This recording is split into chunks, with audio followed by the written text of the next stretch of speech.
All right, let's talk about the U.S. judicial branch. In a country where you've got Congress making laws and a president carrying them out, it kind of begs a really fundamental question. Yeah, who gets to be the ultimate referee? I mean, when there's a disagreement about what a law actually means, or heck, if it's even fair, who makes the final call? This isn't just some philosophical debate. It was a real practical problem the founders of the United States had to solve. And their solution was really rooted in one core principle: preventing any single part of the government from becoming way too powerful. This is the whole foundation for the system of checks and balances and the separation of powers.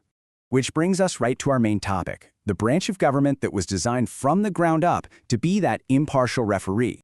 Okay, so let's dive in. The U.S. government is split into three branches. You've got the legislative branch, that's Congress. They're the ones writing the laws.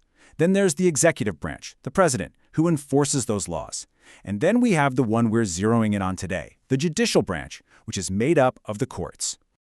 So what exactly is the judicial branch? Well, it's the whole system of federal courts and judges, and their job isn't to write the laws or enforce them, but to interpret them.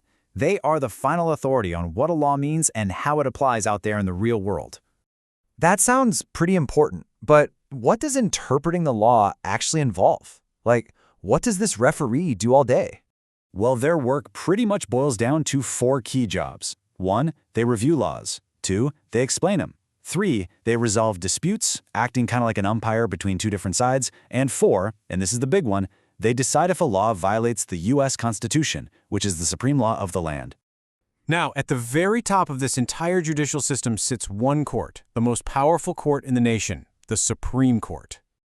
That's right, there is only one Supreme Court. It's the highest court in the United States. Its decisions are final. They set the standard for every other court in the country. There is no higher appeal. That's it. The court itself is made up of 9 judges, who we call justices. And a little fun fact, that number 9 isn't actually in the Constitution. It was set by Congress, and it's been 9 ever since 1869. So, with 9 justices, how do they make these huge decisions? It actually comes down to a simple majority. Just 5 justices have to agree for a ruling to be made. And think about that. That majority of 5 can change the law for the entire country. This brings us to what is maybe the most unique, and you could say most powerful, feature of being a Supreme Court justice: the length of their job. So how do they get the job in the first place? Well, the President of the United States gets to nominate all federal judges, and that includes Supreme Court justices. It is absolutely one of the president's most significant powers. So get this. A president serves a 4-year term, but a Supreme Court justice, they serve for life. Or, until they die, retire, or are removed from office. This staggering difference is central to understanding the court's real power. So you have to ask, why would you give someone that much power for that long? The reason is actually pretty straightforward: to keep them independent of politics. The thinking is, if justices don't have to worry about re-election or pleasing a political party, they can make decisions based purely on the law, free from all that political pressure.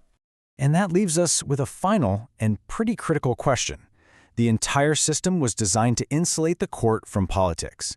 So if that's the goal, why has the process of just appointing these justices become one of the most intense political battles in America today? It's definitely something to think about.